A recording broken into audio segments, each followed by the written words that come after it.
Week 1 is in the books, and it's time to look forward to Week 2. Johnny Talk Sports here to bring you my Week 2 college football predictions. What an impressive start I'm off to. I did split the Week 0 games. I correctly predicted Florida over Miami, but I did predict Arizona over Hawaii, and Hawaii ended up winning that game, 45-38. But that was an unbelievable finish, though. Those two Week 0 games, those are just awesome.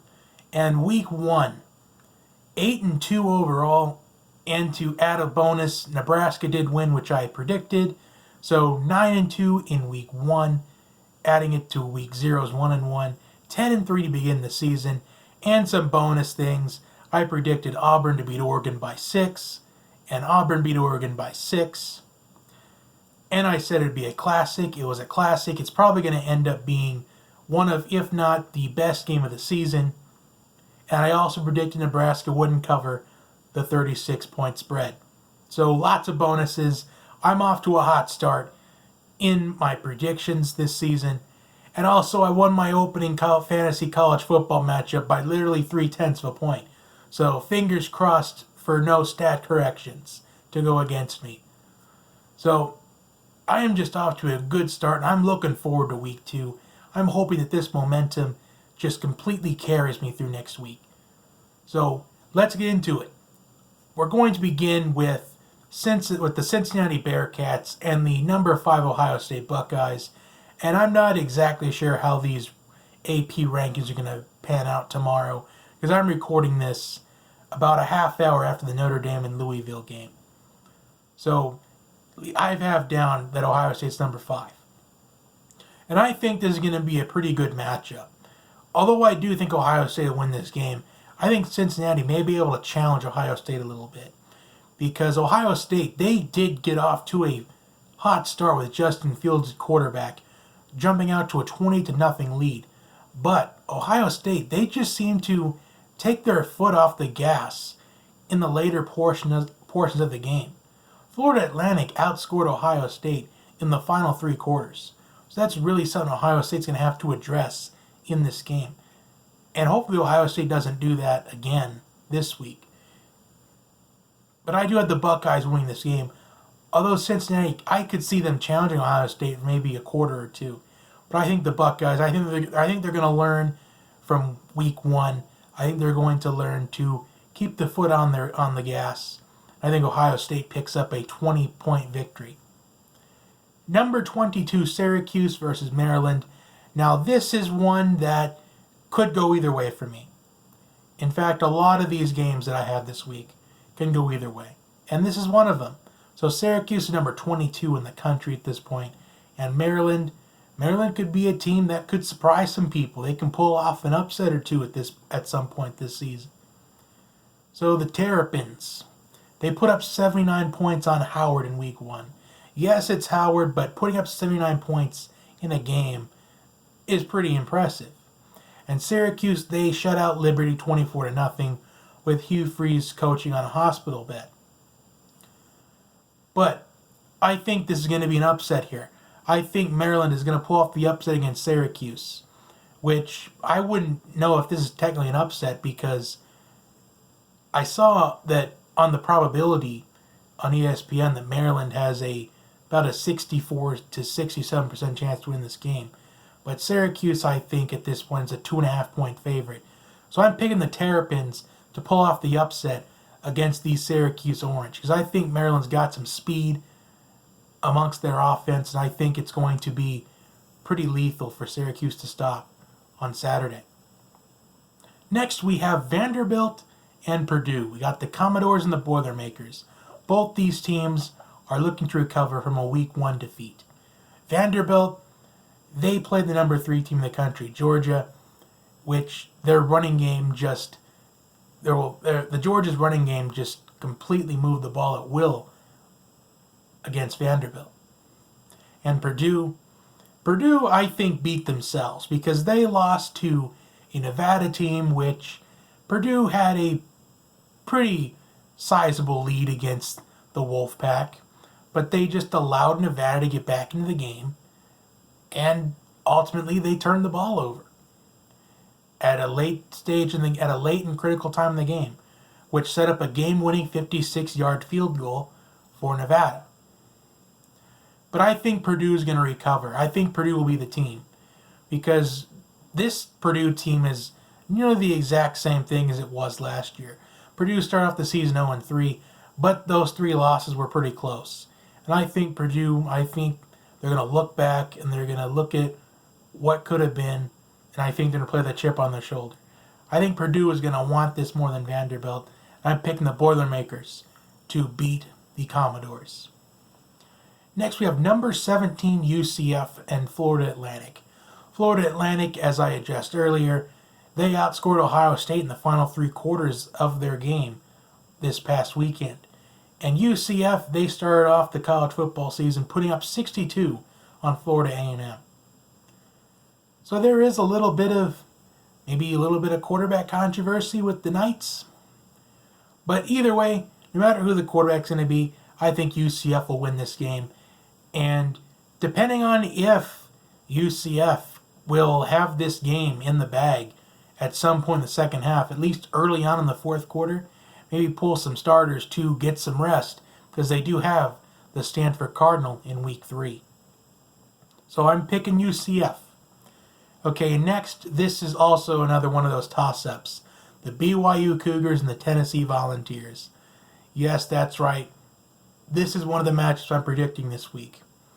Both these teams, kind of like Vanderbilt and Purdue, they are looking to bounce back after a week 1 loss. BYU losing to the number 14th ranked Utah Utes, and Tennessee being stunned by Georgia State. So the winner of this game, I think, is still alive to be bowl eligible. In fact, let me just scratch what I just said. It's a must-win for both teams. I think the loser of this game is a lock to not make a bowl game. So both these teams, I think, it's a must-win for both these teams. BYU has a grueling schedule coming up. And Tennessee also has a grueling schedule coming up. But I'm going to pick the Volunteers to recover. Because I think the Volunteers, that they're going to look back at the film. They're going to see what went wrong. And I think Tennessee recovers. And I think they're going to use the home crowd to their advantage in not having to travel. And they got to stay at home while BYU has to travel all the way down to Tennessee. And I think this game, it's probably going to be a close game. But BYU's quarterback has some potential. But I'm going to favor the SEC over this independent team. All right, next we have the Miami Hurricanes and the North Carolina Tar Heels. Miami is coming off a bye week after a heartbreaking defeat against Florida in a game which maybe they could have won. In fact, I will say this, and I'll probably say it at some point again this season as well. If this Miami and Florida game was not a week 0 game, if this was a game that we saw probably in week 3, I think Miami probably wins that game. And North Carolina, they are coming off an emotional victory against the South Carolina Gamecocks this past weekend in Mack Brown's return to college football. So this could be a toss-up as well. But the way I see this, I think they will take advantage of the bye week they had. And they're going to play the chip on their shoulder knowing that they were so close to pulling off an upset against Florida in week 0. And North Carolina is coming off an emotional victory. And it's quite common that a team that's coming off an emotional victory, they come out flat in the very next game. So I'm going to take the Hurricanes in this one. I think Jaron Williams, I think he has a bounce-back game.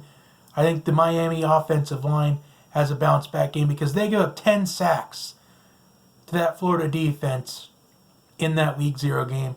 So I think Jaron Williams, the Miami offense, I think they bounce back. I think the Hurricanes win this one. Next, we have the number 25 ranked Stanford Cardinal going against the USC Trojans. And I do think Stanford will probably move up in the rankings, probably number 24 or 23. So this ranking's probably not accurate. Probably none of them are at this point. But USC may have won the game against Fresno State, but they did lose quarterback JT Daniels for the season with the torn ACL meniscus or whatever it was. Either way, JT Daniels is out for the season, and Clay Helton, he's potentially in the hot seat. So, this is going to be a big test for Stanford because, as I said last week, Stanford has a grueling schedule coming up. Well, not really coming up, but I said there was a grueling schedule to start the season because they started off against Northwestern. Now they're on the road at USC this week. They play UCF and Oregon the next 2 games. So, after USC. So, Stanford's grueling start to the season. This is week number 2 of that grueling 4-game stretch. And also Stanford, they lost their starting quarterback. They lost KJ Costello in that game. He had to leave early. But I think they will find a way to win this game. I think Stanford's running game will be the difference maker in this matchup against the Trojans. And USC, I don't think has... USC still is a young team, in my opinion, especially with moving to the backup quarterback. It's a guy that doesn't have much experience. I like the Stanford Cardinals to beat the Trojans in this one. And finally, we are on the last 2 games. 2 ranked matchups. Number 12 Texas A&M versus number 1 Clemson, the defending national champions. Texas A&M is looking to avenge their loss against Clemson last season, 20-26, in a game where if one thing goes differently, I think Texas A&M wins that game against Clemson. So, how do I see this game panning out? Well, Texas A&M has guaranteed an upset at this point, but I don't know if that's going to happen. I think this game will be a competitive one. I know Clemson has beaten opponents at will ever since Trevor Lawrence took the starting quarterback position for the Clemson Tigers. Although Texas A&M did put up over 500 yards of total offense against Clemson's defense last year, and that talented Clemson defense, a lot of it has now moved on to the NFL. So I think if Texas A&M can get the ball moving on offense, I think they have a good chance to win this game. And Travis Etienne, he did have 205 rushing yards last week. Trevor Lawrence did throw 2 interceptions. So Trevor Lawrence didn't have his best performance last week. But Travis Etienne did have his best performance last week. So I think this will come down to offensive play. Which offense will make the most plays down the stretch. And I think that's going to go to Clemson. I think Clemson does win this game. I think it'll be close though. I think Clemson will pick up a 34 to 30 victory. 34 to 30. I think Texas A&M is going to have a chance to win the game in the last 2 minutes, but they'll turn the ball over on downs. So 34-30 Clemson. And finally, the game of the week, the number 6 LSU Tigers and the number 10 Texas Longhorns. And what a game this is going to be.